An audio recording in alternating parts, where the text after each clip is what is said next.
Hello viewers, আজকে চলে যাচ্ছি শ্বশুরবাড়িতে, রাজবাড়িতে চলে যাচ্ছি বাচ্চাদের সাথে করে নিয়ে। এই মাসটার ভিতরে শুধু জার্নি আর জার্নি করলাম। বাবার বাড়িতে গেলাম, আবার শ্বশুর বাড়িতে আসতেছি, মানে জার্নি আর জার্নি। এই যে আমার স্যার হচ্ছে আমাদেরকে উঠিয়ে দিয়ে যাচ্ছে গাড়িতে। তো আজকে অনেক মানে রোদ উঠেছিল, যার জন্য হচ্ছে ভিডিও শ্যুটগুলো নিতে পারিনি। আর হচ্ছে উনি হচ্ছে আমাদেরকে বাইকে করে গাবতলী এসে উঠিয়ে দিয়ে গেছে, যার জন্য হচ্ছে বাইরে আর ফোন টোন বের করে আর ভিডিও করলাম না। তো যাই হোক, এই যে বাসে উঠে আমরা রওনা দিয়ে দিলাম আল্লাহর নামে সুন্দরভাবে এবং সহি সালামতে বাড়িতে। দিন মানে একদম ফকফকা দিন থাকতেই হচ্ছে চলে এসেছি। গাড়িটা খুব ভালোভাবে টেনে চলে আসছে, আলহামদুলিল্লাহ বাড়িতে চলে আসতেছি। তো আসার পথে হচ্ছে একটু ভিডিও আপনাদের মাঝে করার জন্য শেয়ার করা। আর প্রচণ্ড রোদ ছিল, টানা 3-4 দিন হচ্ছে অনেক বৃষ্টি ছিল, যার জন্য হচ্ছে এখন অনেক রোদ উঠেছে, আকাশ দেখেই বোঝা যাচ্ছে। তো আজকের ভিডিওটা আপনাদের কেমন লেগেছে কমেন্টে জানাবেন। একদম আমাদের ঘাটে চলে আসলাম, ফেরি ঘাটে। তো ফেরি ঘাটে এসে হচ্ছে ভিডিওটা যে নেব ফেরির, সেটারও সময় পাচ্ছে না। কারণ কে জানেন, আমার ছোট ছেলে আমার কুলে সুন্দরভাবে ঘুমিয়ে আছে, যার জন্য হচ্ছে আমি বাইরে বের হতেই পারছি না। আমার ছেলের হাতে দিলাম যে আব্বু একটু ভিডিও করে আনো। আমার ছেলে বাইরে যায় একটু ভিডিও করে আনলো, ছোট মানুষ। যাই হোক, যেভাবেই করছে সেভাবেই, যার জন্য হচ্ছে আপনাদের মাঝে একটু তুলে ধরলাম।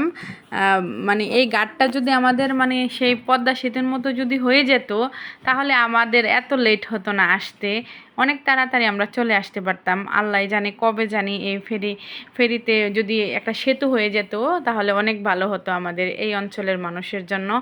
ইনশাল্লাহ হয়ে যাবে। এত বড় পদ্মা সেতু যেহেতু হয়েছে, এটাও হবে ইনশাল্লাহ, দৌলতদিয়া পাটুরিয়া ঘাট, এটা আমি আশা করছি।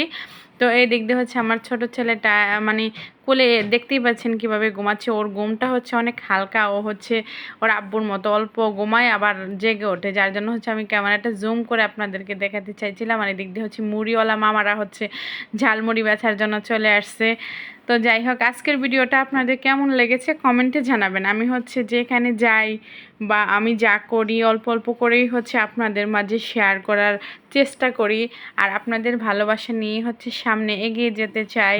আর বিশেষ করে হচ্ছে আমার জন্য এবং আমার পরিবারের জন্য এবং আমার ভাইটির জন্য, সবার জন্য আপনারা অনেক দোয়া করবেন।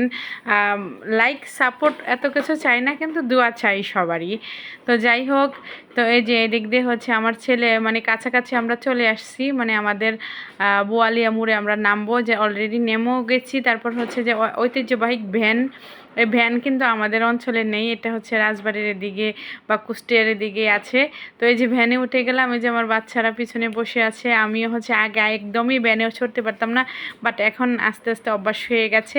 এই যে বাড়িতে চলে আসলাম, কি করব বলেন, আমরা মধ্যবিত্ত ফ্যামিলির মানুষজন।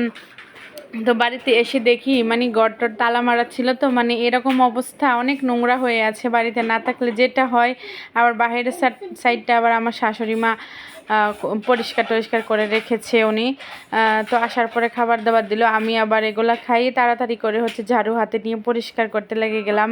তো আমি আবার একটু রিলস ছাড়লাম যে এত কষ্ট করে কাজ কাম করি, আবার হাজব্যান্ডের সাথে একটু তর্ক লাগলেই বলবে বাড়া এই বাড়ির থেকে। তাহলে কি কাজ করতে ইচ্ছা হয় বলুন? এটা কিন্তু অনেক সময় অনেক নারীকেই বলে ফেলে, যেমন আমার সাহেব আমাকে বলে ফেলে, অনেক কষ্ট লাগে তখন আমার। আজকের মতো এখানে, আসসালামু আলাইকুম এভরিওয়ান।